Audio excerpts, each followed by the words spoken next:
السلام علیکم ورحمۃ اللہ وبرکاتہ۔ کیسے ہیں سب صالحات؟ آج ہم سورہ نساء کی آیت نمبر 16 سے 20 تک پڑھیں گے۔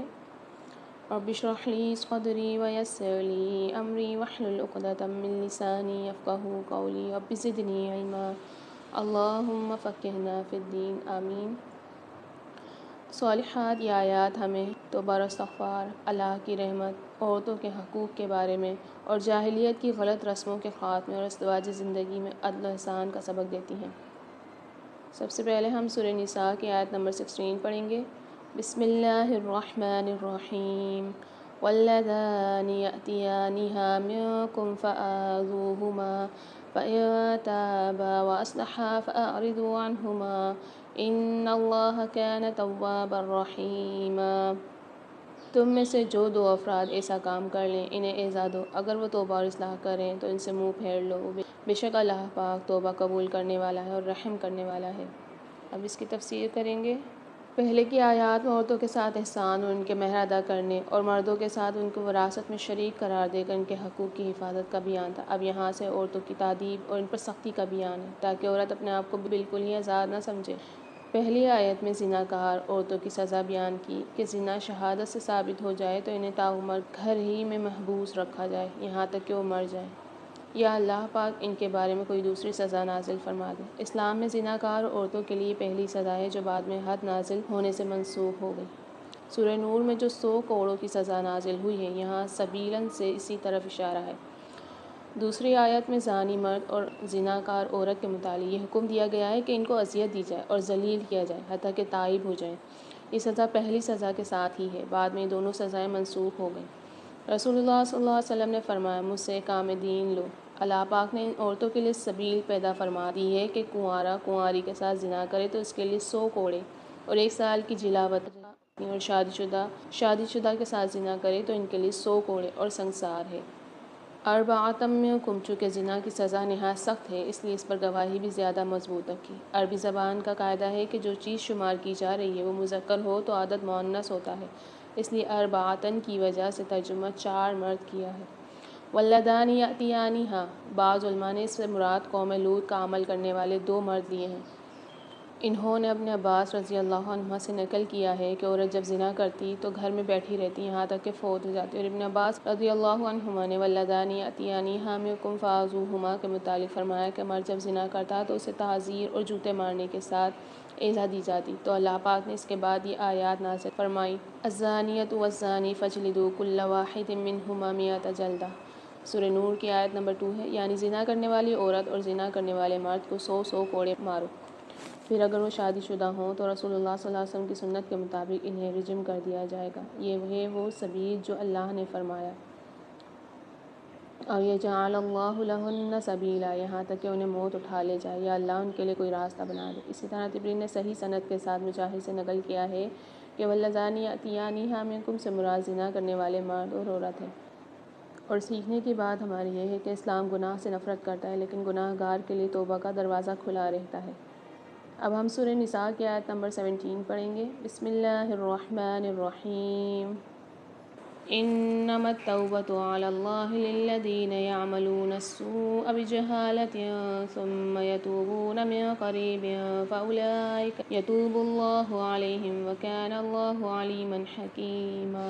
اس کا ترجمہ ہے، اللہ پاک صرف انہی لوگوں کی توبہ قبول فرماتا ہے جو بوجہ نادانی کوئی برائی کر گزریں پھر جلد اس سے باز آ جائیں اور توبہ کریں تو اللہ بھی ان کی توبہ قبول کرتا ہے۔ اللہ پاک بڑے علم والا، حکمت والا ہے۔ اس کی تفسیر کریں گے۔ انما التوبۃ علی اللہ، یہاں علی اللہ کے معنی یہ ہیں کہ ایسے لوگوں کی توبہ قبول کرنا اللہ پاک نے اپنے فضل و کرم سے اپنے ذمہ لے لیا ہے، ورنہ اللہ پاک پر کوئی چیز لازم نہیں ہے۔ بجہالہ یعنی اگر کبھی نادانی اور جذبات سے مغلوب ہو کر گناہ کر بھی لیتے ہیں تو من قریب یعنی جلد ہی توبہ کر لیتے ہیں۔ یہاں ایک سوال ہے کہ اگر اللہ پاک صرف ان لوگوں کی توبہ قبول کرتا ہے جو جہالت سے گناہ کرتے ہیں تو اس کا مطلب یہ ہوا کہ اگر کوئی جہالت سے گناہ نہ کرے بلکہ دیدہ اور دانستہ علم رکھتے ہوئے گناہ کرے تو اس کی توبہ قبول ہی نہیں؟ جواب اس کا یہ ہے کہ یہاں بجہالہ کی قید احتراز کے لیے نہیں ہے بلکہ بیان واقعے کے لیے ہے۔ یہاں جہالت سے مراد بے خبری اور ناواقفیت نہیں بلکہ بے وقوفی اور سفاہت ہے، کیونکہ ہر گناہ ہوتا ہی جہالت اور بے وقوفی کی وجہ سے ہے۔ گناہ کرنے والا اس کے انجام سے بے پرواہ ہو کر ہی گناہ کی جرات کرتا ہے۔ اگر وہ اس کا انجام پوری طرح اپنی آنکھوں کے سامنے رکھے تو وہ کبھی گناہ کا ارتکاب نہ کر سکے۔ میں قریب کا مفہوم یہ ہے کہ موت کے آثار مشاہدہ کرنے سے پہلے تائب ہو جاتے ہیں۔ ان دو شرطوں کے ساتھ اللہ پاک ان کی توبہ قبول فرما لیتا ہے۔ اب ہم سورہ نساء کی آیت نمبر 18 پڑھیں گے۔ بسم اللہ الرحمن الرحیم۔ وَلَيْسَتِ التَّوْبَةُ لِلَّذِينَ يَعْمَلُونَ السَّيِّئَاتِ حَتَّىٰ إِذَا حَضَرَ أَحَدَهُمُ الْمَوْتُ قَالَ إِنِّي تُبْتُ الْآنَ وَلَا الَّذِينَ يَمُوتُونَ وَهُمْ كُفَّارٌ أُولَٰئِكَ أَعْتَدْنَا لَهُمْ عَذَابًا أَلِيمًا۔ اب اس کا ترجمہ کریں گے۔ ان کی توبہ نہیں جو برائیاں کرتے چلے جائیں، یہاں تک کہ جب ان میں سے کسی کے پاس موت آ جائے تو کہہ دے کہ میں نے اب توبہ کی، اور ان کی توبہ بھی قبول نہیں جو کفر پر ہی مر جائیں، یہی لوگ جن کے لیے ہم نے المناک عذاب تیار کر رکھا ہے۔ اب اس کی تفسیر کریں گے۔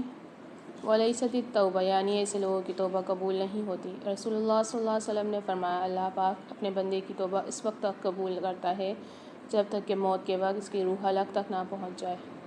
ایک اور حدیث ہے، آخری وقت میں تو فرعون نے بھی توبہ کر لی تھی، مگر اللہ پاک نے فرمایا الآن وقد عصیت قبل وکنت من المفسدین، کیا اب حالانکہ بے شک تو نے اس سے پہلے نافرمانی کی اور تو فساد کرنے والوں سے تھا۔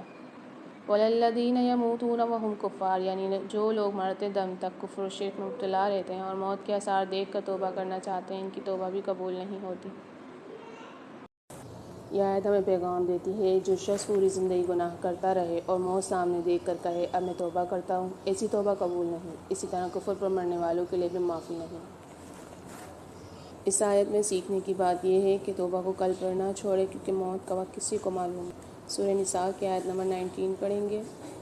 بسم اللہ الرحمن الرحیم۔ یا ایہا الذین آمنوا لا یحل لکم ان ترثوا النساء کرہا ولا تعضلوہن لتذہبوا ببعض ما آتیتموہن الا ان یأتین بفاحشۃ مبینہ وعاشروہن بالمعروف وَإِن كَرِهْتُمُوهُنَّ فَعَسَىٰ أَن تَكْرَهُوا شَيْئًا وَيَجْعَلَ اللَّهُ فِيهِ خَيْرًا كَثِيرًا۔ اس کا ترجمہ کریں گے۔ اے لوگو جو ایمان لائے ہو، تمہارے لیے حلال نہیں کہ زبردستی عورتوں کے وارث بن جاؤ، اور نہ انہیں اس لیے روک رکھو کہ تم نے انہیں جو کچھ دیا ہے اس میں سے کچھ لے لو، مگر اس صورت میں کہ وہ کھلم کھلا بے حیائی کا ارتکاب کریں، اور ان کے ساتھ اچھے طریقے سے رہو۔ پھر اگر تم انہیں ناپسند کرو تو ہو سکتا ہے کہ تم ایک چیز کو ناپسند کرو اور اللہ اس میں بہت بھلائی رکھ دے۔ اب اس کی تفسیر کریں گے۔ صالحات لا یحل لکم ان ترثوا النساء کرہا، زنا وغیرہ کے سلسلے میں ضمناً توبہ کے احکام بیان فرمائے کے بعد اسلام نے عورتوں کو عزت دی۔ جاہلیت میں عورت کو وراثت کی چیز سمجھا جاتا تھا۔ اللہ نے اس رسم کو ختم کیا اور شوہروں کو حکم دیا کہ اپنی بیویوں کے ساتھ اچھے طریقے سے زندگی گزارو۔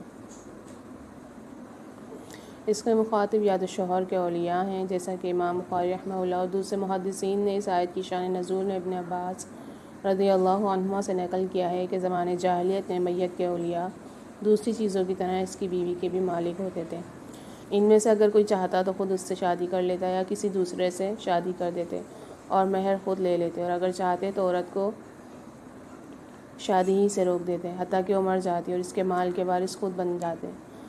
عورت کے اولیاء کے اس سلسلے میں کوئی اختیار نہ ہوتا۔ اس پر اللہ پاک نے یہ آیت نازل فرمائی اور عورت پر ان کے تسلط کو ختم کر دیا۔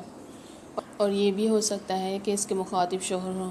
بعض علماء نے اس کی شان نزول میں لکھا ہے کہ وہ عورتوں کو طلاق نہ دیتے بلکہ تنگ کرتے رہتے تاکہ اگر مر جائیں تو ان کے وارث بن جائیں، اور اگر طلاق لینا چاہیں تو جو کچھ انہیں دیا ہے اس میں سے کچھ واپس کریں۔ اس پر یہ آیت نازل ہوئی۔ پہلی صورت میں اس کا حاصل یہ ہے کہ خاوند کے مرنے کے بعد اسے نکاح سے روکنا جائز نہیں، بلکہ وہ جہاں چاہے نکاح کر سکتی ہے، اور خاوند کے اولیاء اس طرح زبردستی اس کے وارث نہیں بن سکتے۔ دوسری صورت میں یعنی جب شوہر مخاطب ہوں تو خلاصہ یہ ہوگا کہ شوہر کے لیے جائز نہیں کہ عورت سے مہر واپس لینے کی غرض سے اسے تنگ کرتا رہے اور طلاق نہ دے حتیٰ کہ وہ خلا پر مجبور ہو جائے۔ یہ دوسری صورت زیادہ صحیح معلوم ہوتی ہے، اس لیے کہ آیت کا بقیہ حصے کا تعلق بلا شک و شبہ شوہروں ہی کے ساتھ ہے، کیونکہ واضح بے حیائی کے ارتکاب کی صورت میں خاوند ہی کوئی پہنچتا ہے کہ وہ اسے روک سکے تاکہ اسے مہر وغیرہ جو کچھ دیا ہے واپس لے کر طلاق دے۔ شوہر کے اولیاء کو اختیار نہیں ہے، اور یہ بھی ہو سکتا ہے کہ خطاب عام مسلمانوں سے ہو جس میں شوہر میت کے اولیاء اور دوسرے مسلمان سبھی آ جاتے ہیں۔